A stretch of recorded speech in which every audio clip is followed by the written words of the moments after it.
அஸ்ஸலாமு அலைக்கும் வரஹ்மத்துல்லாஹி வபரகாத்து. கண்ணியத்திற்குரிய எல்லாம் வல்ல அல்லாஹுவின் நல்லடியார்களே, அல்லாஹுடைய பேரருளால்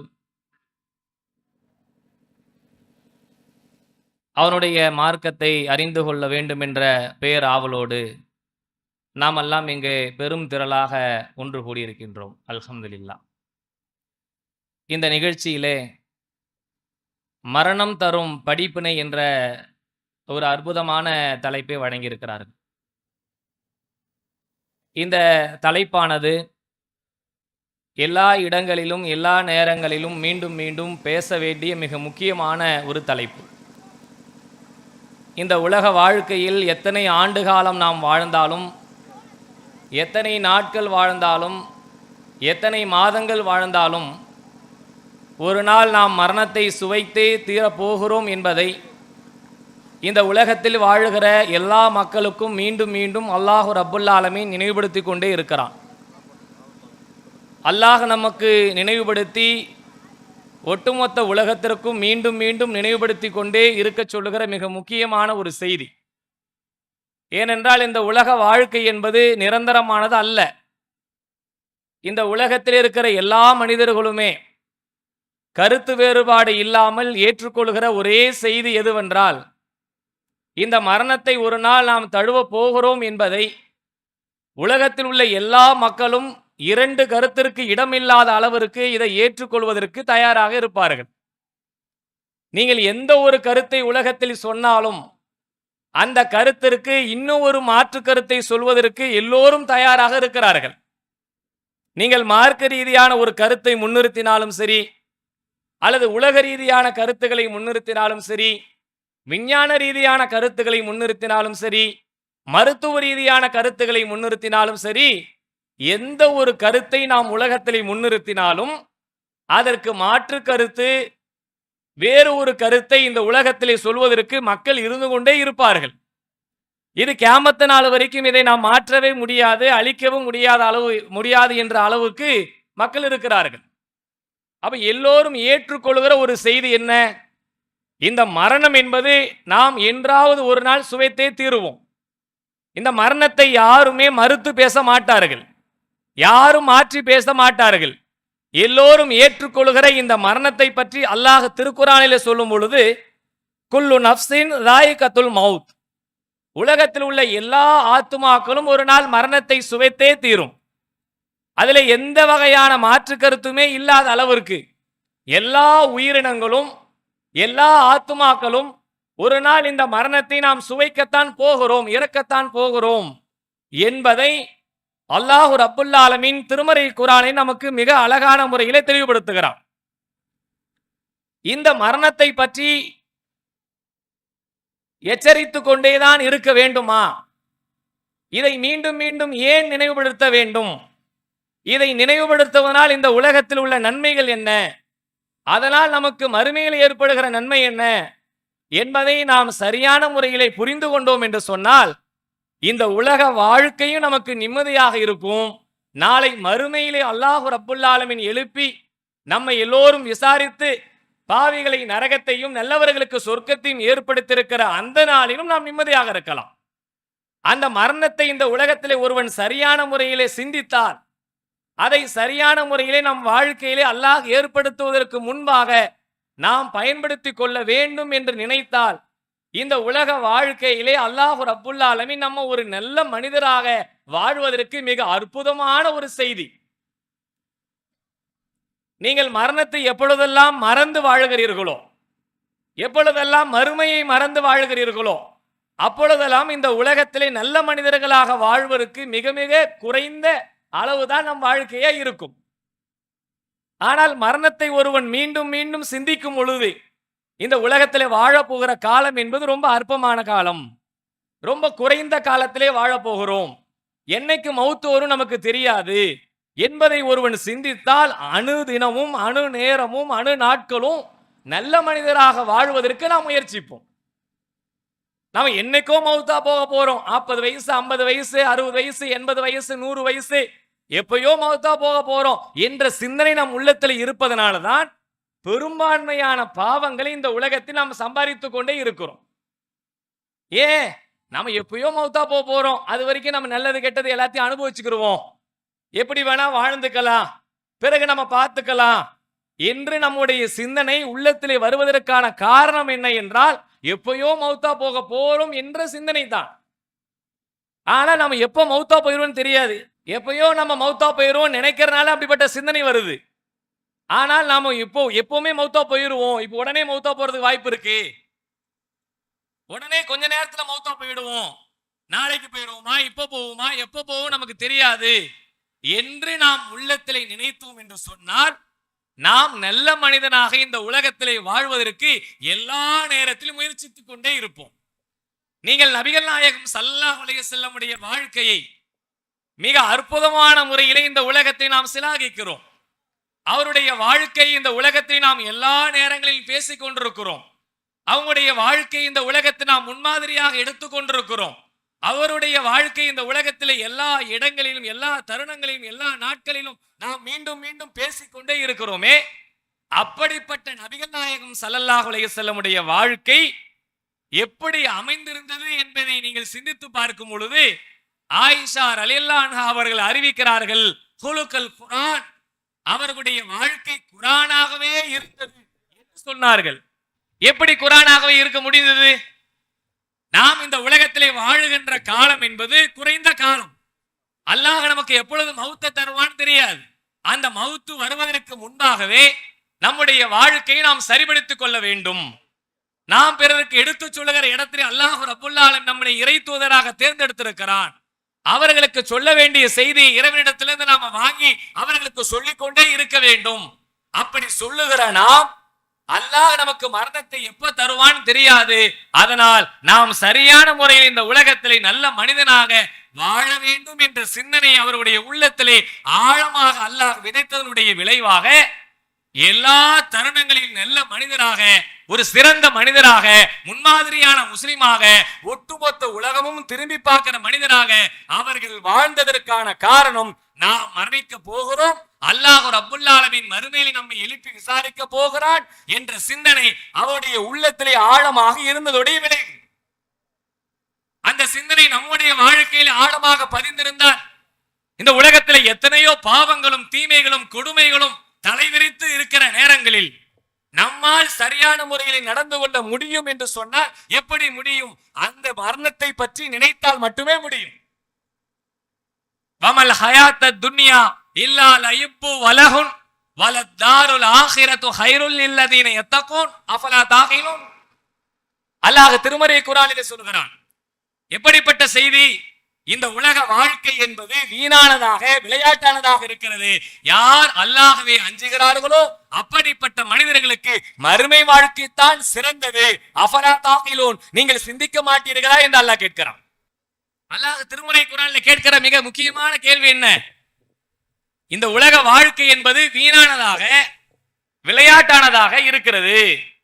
யார் மறுமையை நம்புகிறார்களோ அல்லாஹ்வை அஞ்சுகிறார்களோ அப்படிப்பட்டவர்களுக்கு மறுமை வாழ்வுதான் சிறந்தது. அஃபலா தாகிலூன், நீங்கள் சிந்திக்க மாட்டீர்களா என்று அல்லாஹ் கேட்கிறான் என்றார். அப்ப நம்மை சிந்திக்க சொல்கிறான். இந்த உலக வாழ்க்கை என்பது நிரந்தரமானது அல்ல.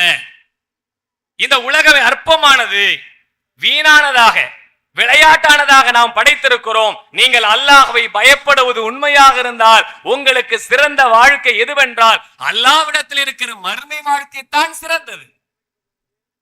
இந்த உலகத்தில் எல்லாத்தையும் நாம் சிறந்ததாக தான் தேர்ந்தெடுக்கிறோம். நீங்க சிந்திச்சு பாருங்க.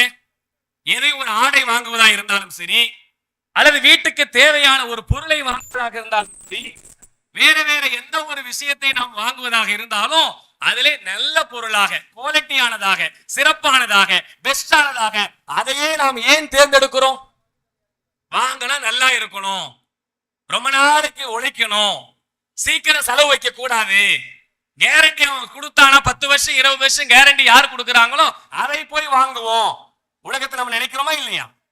ஏன் நினைக்கிறோம்? ரொம்ப நாளைக்கு அது உழைக்கணும், ரொம்ப நாளைக்கு நமக்கு யூஸ் ஆகணும், ரொம்ப நாளைக்கு அது நம்ம போல இருக்கணும் என்பதற்காக எதை வாங்கினாலும் சிறந்ததை வாங்க வேண்டும், நல்லதை வாங்க வேண்டும், பெஸ்டானதை வாங்க வேண்டும் என்று நினைக்கிற நம்ம இந்த உலக வாழ்க்கை முடிந்த பிறகு நம் வாழ்க்கை சிறப்பாக இருக்க வேண்டும் என்றால் அந்த மரணத்தை நாம் சிந்தித்தால்தான், மறுமையை பற்றி யோசித்தால்தான் நாம் இந்த உலகத்திலே நல்லவனாக வாழ முடியும்.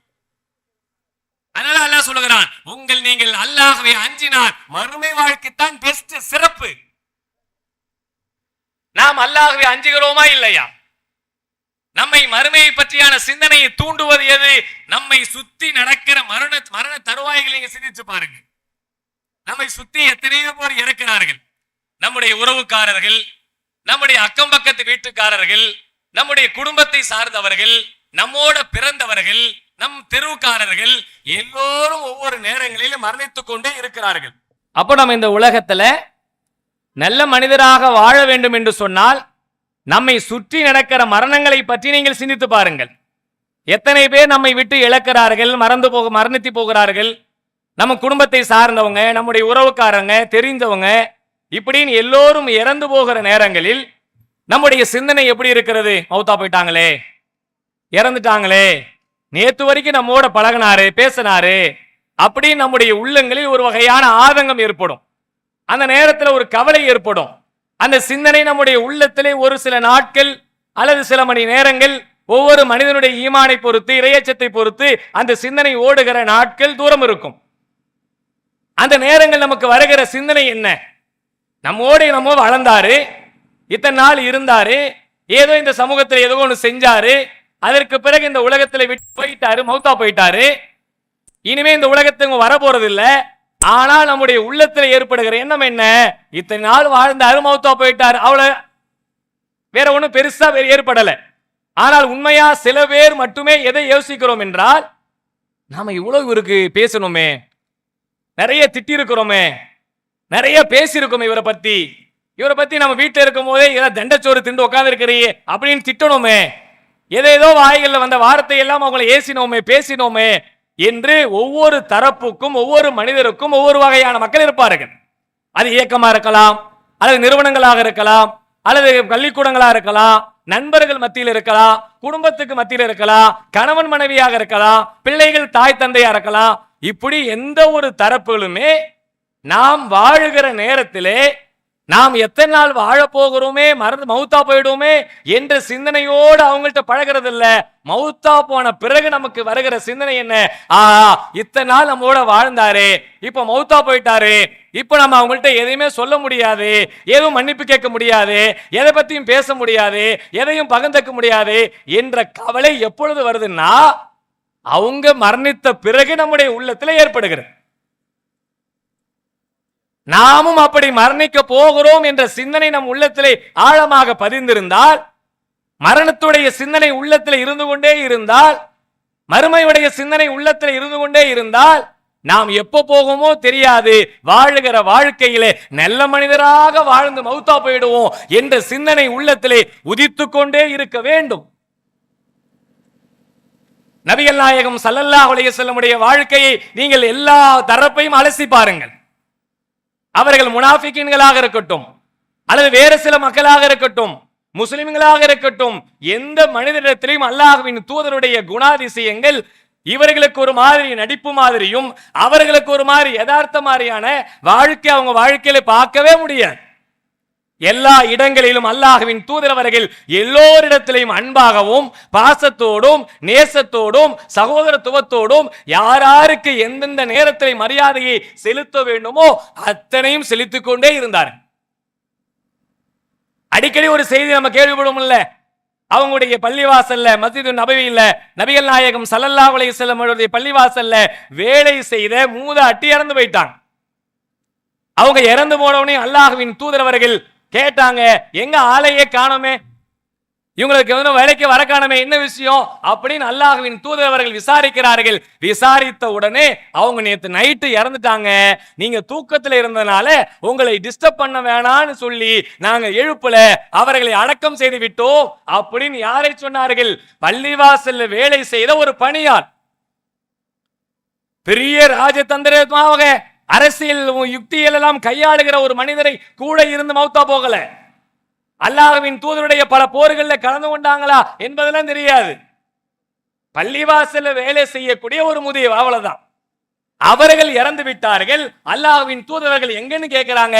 இப்படிப்பட்ட செய்தியை சொன்ன உடனே அவர்கள் எங்கே அடக்கம் செய்யப்பட்டிருக்காங்க காட்டுங்க, நான் போய் அவர்களுக்காக அல்லாஹ்விடத்திலே துஆ செய்து விட்டு வருகிறேன் என்று அல்லாஹ்வின் தூதர் அவர்கள் சொன்னார்களே, அது எதை காட்டுகிறது?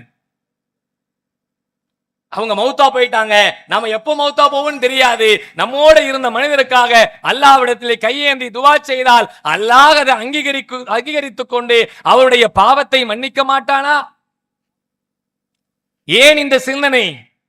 நம்மோடு இருக்கக்கூடிய எல்லா சக மனிதர்களோடு அன்பாகவும் பாசத்தோடும் நேசத்தோடும் நியாயத்தோடும் நேர்மையோடும் பழகுகிற ஒரு மனிதருக்கு மட்டுமே இப்படி அவர்களுக்காக துஆ செய்ய வேண்டும் என்ற எண்ணம் நம் உள்ளத்திலே ஏற்படும். எப்படா இவன் போய் சேருவான், சைத்தான் கூடயே இருந்து தொல்லை பண்றானே என்று நினைக்கக்கூடிய உள்ளங்களுக்கு இப்படிப்பட்ட சிந்தனை வருவதற்கு வாய்ப்பே இல்லை. அல்லாஹ்வின் தூதருக்கு துரோகம் செய்த, அநியாயம் செய்த, அக்கிரமம் செய்த எல்லா மனிதருக்காகவே அல்லாஹ்வின் தூதர் அவர்கள் துஆ செய்ய வேண்டும் என்று ஆசைப்பட்டார்கள். வரலாற்றிலே முனாஃபிக்கினுடைய தலைவனாக இருப்பவன் கூட இறந்து போயிருக்கிறார். அவருக்காக அல்லாஹ்வின் தூதர் அவர்கள் நான் அல்லாஹ்விடத்திலே துஆ செய்கிறேன் என்று ஓடி போகிறார்கள். துஆ செய்யக்கூடாது, அல்லாஹ் தடுத்திருக்கிறான் ஒரு பக்கம். ஏன்னா அவங்களுக்கு முனாஃபிக்கின்கள் அறிவிக்கப்பட்டு செய்தி சொல்லப்பட்டு அவங்களுக்கு செய்யக்கூடாது என்ற வகையில அவர்கள் செய்யக்கூடாது. இருந்தாலும் நாம் அல்லாஹ்விடத்திலே கையேந்தினால் அல்லாஹ்வுடைய பாவத்தை மன்னித்து விடுவானே என்று அல்லாஹ் 70 முறை நீங்கள் துஆ செய்தாலும் கூட ஏற்றுக்கொள்ள மாட்டேன் என்று சொல்லுகிற ஒரு செய்தியை அவங்க செய்ய பார்க்கறாங்க. உமர் ரலியல்லாஹு அவர்கள் அவங்க கையை பிடிச்சி இழுத்து நிப்பாட்டுறாங்க. ஆனால் 70க்கும் மேற்பட்டாவது அவர்களுக்காக கேட்கணும் என்ற எண்ணம் உள்ளத்தில் ஏற்பட்டிருக்கின்றால் எல்லா மனிதர்களோடும் அல்லாஹ்வின் தூதர் அவர்களுடைய வாழ்க்கை எப்படி இருந்திருக்கிறது, நம் வாழ்க்கை எப்படி இருக்கு என்று சிந்தித்து பாருங்க. இந்த உலகத்திலே நல்ல மனிதனாக வாழ வேண்டுமா இல்லையா? நம் அமல்களை, நம் செயல்களை, நம் எண்ணங்களை சீர்படுத்தாத வரைக்கும் நீங்கள் எத்தனை அமல்களை இந்த உலகத்திலே மூட்டை மூட்டையாக கட்டிக்கொண்டு அல்லாஹ்விடத்திலே கொண்டு போய் கொடுத்தாலும் சரி, எந்த வகையிலும் நன்மை இல்லாத பயனற்றதாக அது போய்விடும். அல்லாஹ் திருக்குர்ஆனிலே சொல்கிறான், உங்களுடைய வணக்கத்தை கலப்பற்ற முறையிலே அல்லாஹ்விற்கு நிறைவேற்றுங்க. உள்ளத்திலே கலப்படம் இல்லாத, கசடுகள் இல்லாத, இறைவனுக்கு மட்டுமே தூய்மையான வகையிலே இறைவன் சொன்னதை போல தூய்மையான சிந்தனையோடு நம்முடைய அமல்களை நீங்கள் நிறைவேற்றுங்கள். அப்படிப்பட்டவுடைய அமல்களைத்தான் அல்லாஹ் ஏற்றுக்கொள்கிறான். என் உள்ளத்திலே அப்படிப்பட்ட ஒரு சுத்தம் இல்லாமல், தூய்மை இல்லாமல், இஹ்லாஸ் இல்லாமல், கலப்படத்தோடும் கசடுகளோடும் கழிவுகளோடும் என் வாழ்க்கை கடந்து சென்றது என்று சொன்னால், ஏதோ இந்த உலகத்திலே வாழ்ந்து மரணித்திருக்கிறேனே தவிர அல்லாஹ் சொன்னதை போல இந்த உலகத்தில் நான் வாழவில்லை. அல்லதி ஹலக்கல் மௌத வல் ஹயாத லியப்லுவக்கும் அய்யுக்கும் அஹ்ஸனு அமலா. உங்களுக்கு வாழ்வையும் மரணத்தையும் அல்லாஹ் தந்திருப்பது எதற்காக தெரியுமா? உங்களில் யார் நல்ல காரியம் செய்கிறார்கள் என்பதை பார்ப்பதற்காக. அல்லாஹ் நமக்கு வேணுமா? நமக்கு ஒரு ஹயாத்தை கொடுக்கணும், நமக்கு ஒரு மௌத்தை கொடுக்கணும், நம்மளை வாழ வைக்கணும், இத்தனை ஆண்டுகால உலகத்தில் இருக்கணும், என்னென்ன காரியத்தெல்லாம் செய்யணும், இதையெல்லாம் செய்யக்கூடாது என்று அல்லாஹ்வுக்கு தர வேண்டிய அவசியம் என்ன? அல்லாஹ் அதை கொடுத்து விட்டு சொல்கிறான், உங்களில் யார் அஹ்ஸனு அமலு, யார் அழகான அமலுக்குரியவராக இருக்கிறீர்கள் என்பதை பார்ப்பதற்காக நமக்கு ஹயாத்தையும் மௌத்தையும் தந்திருக்கிறார் என்று சொன்னார். இந்த உலகத்தில் நம்முடைய வாழ்க்கையின் அமல்கள், செயல்பாடுகள், சிந்தனைகள் எப்படி இருக்கு என்று ஒவ்வொருவருமே உங்களுடைய உள்ளத்திலே ஆழமாக கை வைத்து சிந்திச்சு பாருங்க. நபிகள் நாயகம் ஸல்லல்லாஹு அலைஹி வஸல்லம் அவர்கள் ஒரு செயலை, ஒரு சொல்லை அவருடைய மத்தியிலே விதைத்தார் என்று சொன்னார். அதை சொல்லினார்கள் என்று சொன்னால், கட்டளையிட்டார் என்று சொன்னால், அவர்கள் அனைத்தையும் செய்வதற்கு தயாராக வந்து நின்னார்களே, அந்த நபி தோழர்களும் நபி தோழிகளும் எப்படிப்பட்ட சிந்தனையோடு அவர்கள் வார்த்தெடுக்கப்பட்டார். அல்லாஹ்வுடைய மார்க்கத்துடைய கட்டளை என்றால் தங்களுடைய உயிர்களே போனாலும் கூட அதை நடைமுறைப்படுத்துவதற்கு நாங்கள் தயாராக இருக்கிறோம் என்று சொல்வதை வாயால் அல்ல, வாழ்க்கையில் செயல்படுத்தி காட்டினார். நாமும் அந்த மறுமையை நேசிக்கிறோம் என்று சொல்லுகிறோம், அல்லாஹ்வை நம்புகிறோம் என்று சொல்லுகிறோம், மரணத்தை நினைக்கிறோம் என்று சொல்லுகிறோம். ஆனால் நம்முடைய வாழ்க்கையிலே அப்படிப்பட்ட மாற்றங்கள் எதையும் பெருசா பார்க்க இயலலையே. அல்லாஹ் சொன்னதை போல தொழுகை இல்லை, அல்லாஹ் சொன்னதை போல வியாபாரம் இல்லை, அல்லாஹ் சொன்னதை போல திருமணம் இல்லை, அல்லாஹ் சொன்னதை போல கணவன் மனைவிக்கிடையே வாழ்க்கை இல்லை, அல்லாஹ் சொன்னதை போல பெற்றோர்களை பணிவாக அன்பாக பாசமாக பார்க்கிற நடைமுறை இல்லை. அதையெல்லாம் எதுவுமே இல்லாமல் நானும் தன்னை முஸ்லிம் என்று சொல்லுகிறேன், அல்லாஹ்வை நம்புகிறேன் என்று சொல்லுகிறேன், மறுமையை நம்புகிறேன் சொல்லுகிறேன், மரணித்து போகிறேன் என்பதையும் நம்புகிறோம். அந்த மரண சிந்தனை நமக்கு எதை கொடுக்க வேண்டும்? நம்முடைய மரணம் நம்மை தழுவுகிற நேரத்தில் அல்லாஹ்வை நேசிக்கிற, அவனை பார்க்கிற, அவன் நம்மை விரும்புகிற அப்படிப்பட்ட சிந்தனையோடு என் மரணம் இருக்க வேண்டும் என்பதை தன் வாழ்க்கையில நடைமுறை படுத்தினால் மட்டுமே கிடைக்கும், இல்லைன்னா கிடைக்காது. அல்லாஹ் சொன்னதை போல இந்த உலகத்திலே வாழ்ந்தால் நிச்சயமாக நம்முடைய மரணத்தை அல்லாஹ் விரும்புவதை போல நம் மரணம் தருவோம். அல்லாஹுவின் தூதர் ஸல்லல்லாஹு அலைஹி வஸல்லம் அவர்கள் நமக்கு அழகான எச்சரித்த ஒரு எச்சரிக்கையிலே மிக முக்கியமான ஒரு செய்தியை நீங்கள் சிந்தித்து பாருங்கள். எப்படிப்பட்ட செய்தி? கண்கள் எல்லாம் மேலேறி இருக்கிற நேரத்தில், உள்ளங்கள் எல்லாம் படபடக்கிற நேரத்தில், நம்முடைய முடிகள் எல்லாம் ரோம முடிகள் எல்லாம் சிலிர்த்து நிற்கிற நேரத்தில், கால்கள் ஒன்னோடு ஒன்று பின்னிக் கொள்கிற நேரத்தில் அல்லாஹ்வின் தூதர் ஸல்லல்லாஹு அலைஹி வஸல்லம் சொல்லுகிற மிக அற்புதமான ஒரு செய்தியை பாருங்கள். மன் அஹப லிகா அல்லாஹ், யார் அல்லாஹ்வுடைய சந்திப்பை விரும்புகிறார்களோ, அஹபல்லாஹு லிகாஹு, அவருடைய சந்திப்பை அல்லாஹ் விரும்புகிறான், நேசிக்கிறான். என்னுடைய மரண தருவாயிலே நான் அல்லாஹ்வை நேசித்து பார்க்க வேண்டும், அல்லாஹ்வுடைய சந்திப்பை நான் விரும்ப வேண்டும் என்ற எண்ணத்தோடு இந்த உலகத்திலே யார் வாழுகிறார்களோ அப்படிப்பட்டவுடைய மரண தருவாயிலே அவர்களுக்கு அல்லாஹ் தருகிற பாக்கியம் என்ன? யார் அல்லாஹ்வை சந்திக்க வேண்டும் என்று விரும்புகிறார்களோ அவர்களையும் அல்லாஹ் சந்திக்க விரும்புகிறான். யாரை சந்திப்பான்? யாரெல்லாம் அல்லாஹ் சொன்னதை போல இந்த உலகத்திலே வாழ்ந்தார்களோ அவர்களை இறைவன் சந்திப்பான். யார் அல்லாஹ்வுடைய சந்திப்பை வெறுத்தார்களோ, வமன் கரிஹ லிகா அல்லாஹ், யார் அல்லாஹ்வுடைய சந்திப்பை வெறுக்கிறார்களோ, கரிஹல்லாஹு லிகாஹு, அவர்களுடைய சந்திப்பை அல்லாஹ்வும் வெறுக்கிறான்.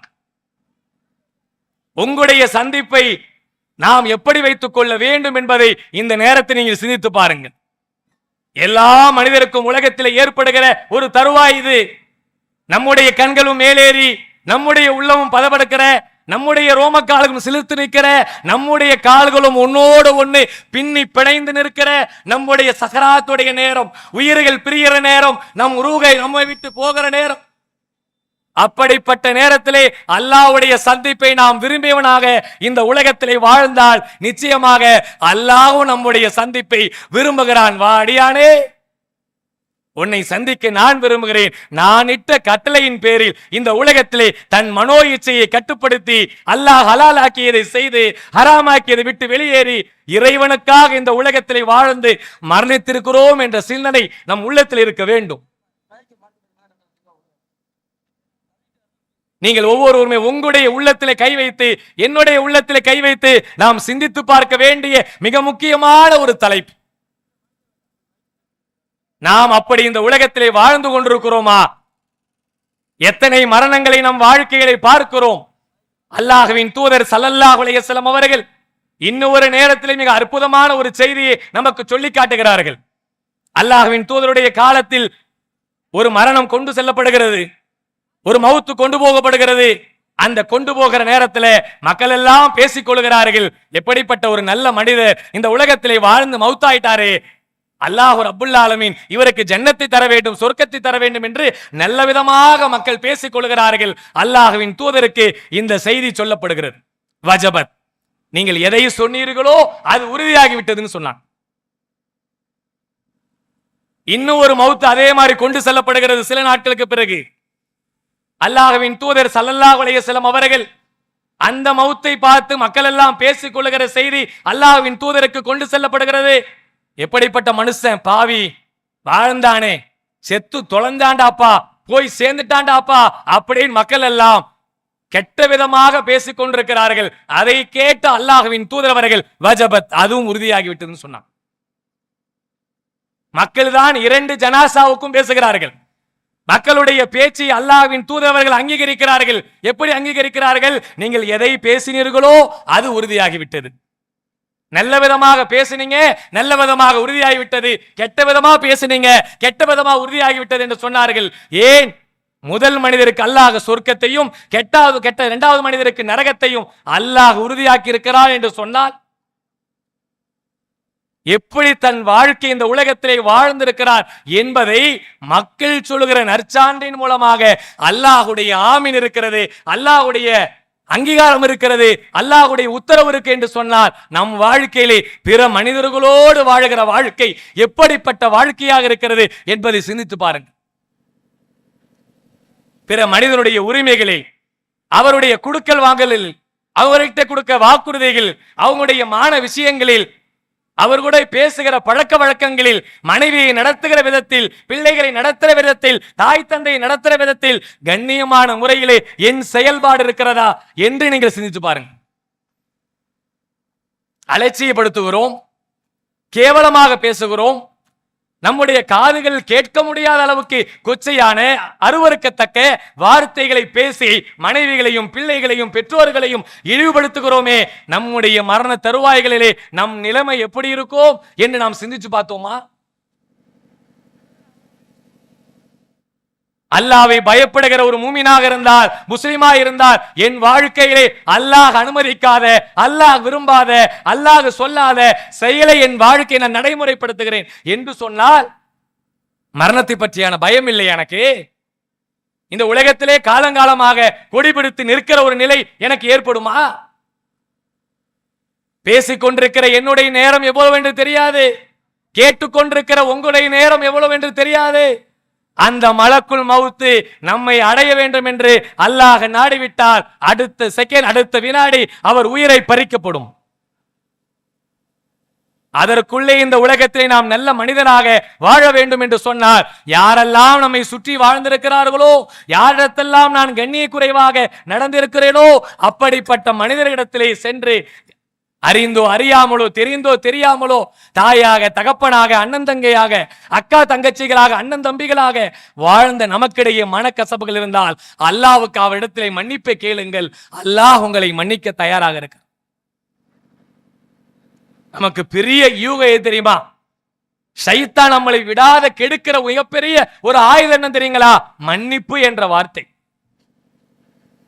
அல்லாஹ்வின் தூதர் ஸல்லல்லாஹு அலைஹி வஸல்லம் அவர்களை உயிரிலும் மேலாக வைத்து அவர்களை உள்ளத்திலே ஏந்தி தன் வாழ்க்கையிலே கடைபிடிக்கிறோமே, அப்படிப்பட்ட அல்லாஹ்வின் தூதர் மரண தருவாய்க்கு முன்பாக மக்களை எல்லாம் கூட்டி வைத்து சொன்னார்கள், மக்களே, உங்களுக்கு நான் ஏதேனும் அநியாயம் செய்திருந்தால் இப்பொழுது அதை தீர்த்து கொள்ளுங்கள் என்று அகிலத்திற்கெல்லாம் அருட்கொடையான அண்ணல் நபி ஸல்லல்லாஹு அலைஹி வஸல்லம் அவர்கள் கேட்டிருக்கிறார் என்று சொன்னார்.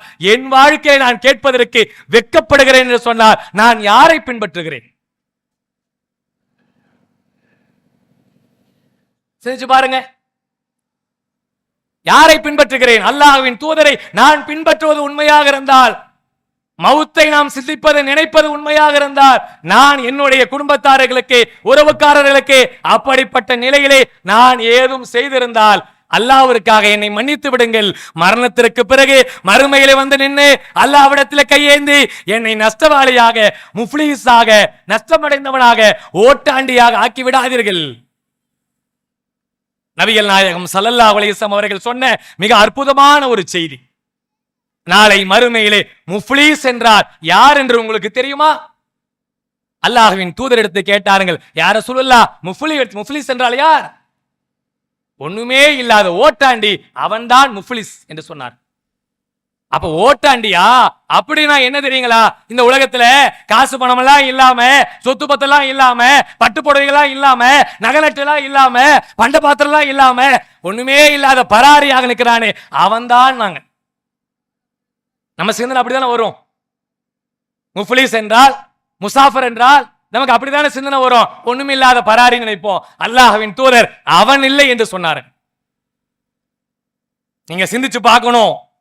நம்ம வாழ்க்கையில எத்தனையோ சொத்து பத்துகளை, நகநட்டுகளை, ஆடைகளை, அலங்காரங்களை எல்லாம் அடுக்கி வைத்துக் கொண்டிருக்கிறோமே, இதுவெல்லாம் நம்மை காப்பாற்ற நினைக்கிறோமே. இந்த எதுவுமே அல்லாஹ்விடத்திலே காப்பாற்ற போவதில்லை.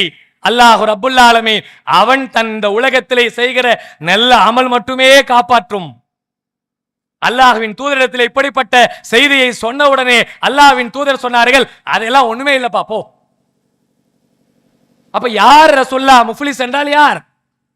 நாளை மறுமையில் ஒருவன் வருவான், இந்த உலகத்திலே தொழுதிருப்பான், நோன்பு வைத்திருப்பான், ஜகாத்து கொடுத்திருப்பான், இன்னும் பிற அமல்கள் எல்லாம் செய்திருப்பான். அங்கே வந்து நிற்பான். நிக்கிற நேரத்துல யா அல்லாஹ், இவனுக்கு எதிராக வந்து நிப்பானா, யா அல்லாஹ் இந்த உலகத்துல வாழற நேரத்துல என்னை பத்தி அசிங்கத்தமா பேசினா அல்லாஹ், என்னை பத்தி அவதூறா பேசினா அல்லாஹ், என்னை பத்தி புறம் பேசினா அல்லாஹ், இவனால என் குடும்பம் நாசமாச்சு அல்லாஹ், இவனால என் கண்ணியம் போச்சல்ல, இவனால என் தொழில் போச்சல்ல, இவனால் இந்த உலகத்தை தலை காட்ட முடியாம நான் தப்பான முடிவெடுப்பதற்கெல்லாம் இவன் தான் அல்லாஹ் காரணம் என்று அல்லாஹ்விடத்திலே குற்றச்சாட்டுகளை எண்ணிலடங்காத அளவுக்கு அடிக்கிட்டு இருப்பான். அல்லாஹ் ரப்புல் ஆலமீன் கேட்டுவிட்டு அவன் இருந்த நன்மையெல்லாம் அள்ளி அள்ளி அவனுக்கு கொடுத்து கொண்டே இருப்பான். ஒரு கட்டத்துக்கு பிறகு நன்மையெல்லாம் காலியான போன பிறகு யாரெல்லாம் குற்றச்சாட்டு வைக்கிறார்களோ அவருடைய பாவத்தை எல்லாம் அள்ளி இந்த அமல் செய்து விட்டு போனாரே, அப்படிப்பட்ட மகராசனுக்கோ அப்படிப்பட்ட மகராசிக்கோ அல்லாஹ் தூக்கி வைப்பான். இந்த உலகத்திலே தொழுதிருக்கிறோம், நோன்பு வைத்திருக்கிறோம், ஜகாத்து கொடுத்திருக்க, அச்சு செஞ்சிருக்க, எல்லாம் பண்ண. ஆனால் பெற்ற தாயிடத்திலே சாப்பிட்டீங்களாமா என்று அந்த தாயை வயசான காலத்திலே தள்ளாத வயசுல தாயையும் தந்தையும் அரவணைப்பதன் மூலமாக பராமரிப்பதன் மூலமாக சொர்க்கத்தை அடையாதவன் நாசமாகட்டும் என்று அல்லாஹ்வின் தூதர் சொன்னார்களே, அப்படிப்பட்ட பெற்றோரை பற்றி நான் கேட்கலை. அல்லாஹ் இந்த உலகத்துல எவ்வளவு பேரு முதியோர் இல்லங்களில கொண்டு போய் சேர்க்கிறவங்க யாரு? பிள்ளை இல்லாதவர்களா? யாரு கொண்டு போய் சேர்க்கிறாங்க? நல்ல பிள்ளைங்களை பெற்று வளர்த்த ஆளாக்கி சொத்து பத்து சேர்த்து வச்சு அவர்களை கண்ணியமான முறைகளை கல்யாணம் பண்ணி கொடுத்திருக்கிறார்களே, அப்படிப்பட்ட பெற்றோர்கள் தான் 90% பேர் முதியோர் இல்லங்கள் இருக்காங்க. அவங்ககிட்ட போய் கேட்டா கண்ணீர் வடிக்கிறாங்க. ஏத்தா எனக்கு 4 ஆம்பளை புள்ளத்தா, 5 ஆம்பளை புள்ளத்தா, சொத்து பத்து இருக்குதா, சொந்த வீடு இருக்குதா, நிலப்படம் இருக்குதா, எல்லாமே இருக்குதா, கட்டினவ வந்தா என்ன தூக்கி ரோட்ல போட்டான் தான். நான் எந்த பெண்களையும் குறை சொல்வதற்காக இதை சொல்லவில்லை. இந்த வார்த்தையை சொல்லுகிற நிலை இருக்கா இல்லையா என்பதை அல்லாஹ்விற்கு பயந்து உள்ளத்திலே கை வைத்து நாம் சிந்திப்போம். இவங்க நல்லவங்க, அவங்க உயர்ந்தவங்க, இவங்க கெட்டவங்க என்பதை சொல்வதற்காக இல்ல. என்னால் ஒருவர் அநீதிழைக்கப்பட்டால், என்னால் ஒருவர் கண்ணீர் வடித்தால், என்னால் ஒருவர் கேவலப்படுத்தப்பட்டால் அதை இந்த உலகத்திலே அல்லாஹ் ஹயாத்து கொடுக்கும் போது சரி செஞ்சிருங்க. நம்முடைய ஹயாத்து முடிஞ்சிச்சுன்னு சொன்னா அதற்கு பிறகு அல்லாஹ்விடத்திலே என்னத்த கூப்பாடு போட்டாலும் சரி, எவ்வளவு கதர்னாலும் சரி, நமக்கு வாய்ப்பே இல்லை. அல்லாஹ் தருகிற வாய்ப்பை நீங்கள் சிந்தித்து பாருங்கள். அல்லாஹ் எத்தனையோ அவகாசங்களை வாரி வழங்கி இருக்கிறார். நாளை மறுமை நாளிலே நரகத்திலே கிடக்கிற நரகவாசிகள் சொல்லுவார்கள், இறைவா கொஞ்சம் அவகாசம் கூட அல்ல, முன்னாடி வாழ்ந்த மாதிரி இல்லாம நல்லவனா வாழ்ந்துடுறேன் இப்படியே சொல்லுவானா. கொஞ்சம் அவகாசம் கூட அல்ல, முன்னாடி வாழ்ந்த மாதிரி இல்லாம நல்லவனாக வாழ்ந்துடுறேன் அப்படின்னு சொல்ற நேரத்துல அல்லாஹ் சொல்லுவானா, உனக்கு ஏராளமான அவகாசத்தை கொடுத்தேனே, எச்சரிப்பவர்களையும் உங்களுக்கு நான் அனுப்பினேனே. அல்ல ரெண்டையும் சொல்றான். உங்களுக்கு அவகாசத்தை நான் கொடுத்தேன், உங்களுக்கு எச்சரிப்பவர்களையும் அனுப்பினேனே. இப்பொழுது வாய்ப்பே இல்லதா, சான்ஸே கிடையாது, இப்ப வாய்ப்பே கிடையாது என்று அல்லாஹ் ரப்புல் ஆலமீன் அப்பொழுது சொல்லுவான் என்றால், இந்த உலகத்தில் நமக்கு வாய்ப்பளிக்கப்பட்டிருக்கிறது.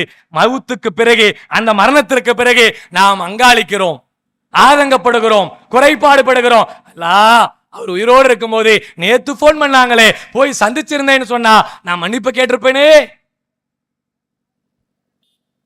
அவகாசத்தை தள்ளி போடாதீர்கள். அல்லாஹ் ஹயாத்தை எப்பொழுது முடிப்பான்னு தெரியாது. உடனடியாக ஒரு முடிவெடுங்கள். என்னுடைய உள்ளத்திலே இருந்த, என் உள்ளத்தால் ஏற்பட்ட, என் செயலால் ஏற்பட்ட, என் சொல்லால் ஏற்பட்ட பாவங்களை அனைத்தையும் அல்லாஹ் ரப்புல் ஆலமீன் வாய்ப்பை கொடுத்திருக்கும் பொழுதே நான் இறைவா சரி செய்து விடுகிறேன் என்ற சிந்தனையோடு நீங்கள் இங்கிருந்து புறப்பட வேண்டும். உங்களை சுத்தி இருக்க உறவுகளுக்கிடையே இப்படிப்பட்ட நிலையிலே ஒரு பெரும் மாற்றத்தை ஏற்படுத்துகிற அளவுக்கு நம் வாழ்க்கையில ஒரு சிந்தனை வந்தால் உண்மையிலே மரணத்தை பற்றி நாம் பயப்படுகிறோம் என்று அர்த்தம். இல்லைன்னா இந்த மாதிரியான அறிவுரைகள் எல்லாம், இது மாதிரியான வசனங்கள் எல்லாம், இது போன்ற போதனை எல்லாம் ஏதோ இந்த காதிலே கேட்டு இந்த காதிலே போய்விடும். அல்லாஹ் ரப்புல் ஆலமீன் திருமறை குர்ஆன்ல சொல்லுகிற மிக அற்புதமான ஒரு செய்தி, அவர்களுக்கு நீங்கள் அறிவுரை சொல்லுங்கள், நினைவூட்டுங்கள், இறையச்சம் உடையவர்களுக்கு அந்த நினைவூட்டுதல் பயனளிக்கும் என்று அல்லாஹ் சொல்லுகிறார். நீங்க அறிவுரை சொல்லுங்க, அது யாருக்கு பயனளிக்கும் தெரியுமா? யார் அல்லாஹ்வை பயப்படுகிறார்களோ, யார் அல்லாஹ்வை பற்றி சிந்திக்கிறார்களோ அப்படிப்பட்டவர்களுக்கு உள்ளத்திலே ஒரு உறுத்தலை ஏற்படுத்தும், ஒரு தாக்கத்தை ஏற்படுத்தும், ஒரு பயத்தை உண்டாக்கும். அல்லாஹ் எனக்கு நல்ல சிந்தனையை தந்துட்டு அல்லாஹ் எனக்கு ஹயாத்து கொடுக்கிற நேரத்திலேயே நான் அதை சரி செய்து விடுகிறேன் என்று சக மனிதர்களிடத்திலே நாம் செய்திருக்கிற எல்லா குற்றங்களுக்காகவும் அல்லாஹ்வின் தூதர் அவர்களே கேட்டிருக்கிறார் என்று சொன்னார். நாம் கேட்பது எத்தனை நிமிஷம்? எவ்வளவு பெரிய உயர்ந்த மனிதர் அவர்கள்! பெரும்பாலும் யாருக்கும் அநீதிழைக்கணும் என்ற சிந்தனையோடு வாழ்ந்தது கிடையாது, பேசியது கிடையாது, செயல்பட்டது கிடையாது. இருந்தாலும் எச்சமிச்சமாக ஏதாவது இருந்து மறுமையில வந்துடக்கூடாது என்று நினைச்சிருக்கிறாங்கன்னு சொன்னா, நாம் எத்தனை எத்தனை செயல்களை ஒவ்வொரு நாளும் செய்கிறோம், ஒவ்வொரு நிமிஷமும் செய்கிறோம். ஏன் நம்முடைய உள்ளத்திலே அப்படிப்பட்ட ஒரு ஆழமான ஒரு சிந்தனை ஏற்பட மாட்டேங்கிறது என்றால், இன்னும் நமக்கு அல்லாஹ்வை பற்றியோ மறுமையை பற்றியோ மரணத்தை பற்றியோ போதுமான அச்சம் ஏற்படவில்லை என்பதே அடையாளம். அப்படி ஏற்பட்டால் அல்லாஹ் ரப்புல் ஆலமீன் நபிகள் நாயகம் ஸல்லல்லாஹு அலைஹி வஸல்லம் அவர்களுக்கு எப்படி ஏற்பட்டதோ, அவர்கள் சொன்ன உடனே சஹாபாக்களுக்கு எப்படி ஏற்பட்டதோ, நபி தோழியர்களுக்கு எப்படி ஏற்பட்டதோ, அப்படிப்பட்ட எண்ணம், இறையச்சம் நம்முடைய உள்ளத்திலும் நிச்சயமாக ஏற்படும். அதை நீங்கள் சிந்தியுங்கள். நான் என் வாழ்க்கையில் மரணத்திற்கு முன்பாக என் வாழ்க்கையை சீர்படுத்த வேண்டும், என் வாழ்க்கையில ஒரு நல்ல மாற்றத்தை அல்லாஹ் உண்டாக்க வேண்டும். தனி மனிதம் சார்ந்தும் சரி, அமல் சார்ந்தும் சரி, என் வாழ்க்கையிலே என்னுடைய அமல்கள் எத்தகைய அளவுக்கு எத்தனை முறைகளிலே நாம் செய்து கொண்டிருக்கிறோம் என்று சிந்திச்சு பாருங்க.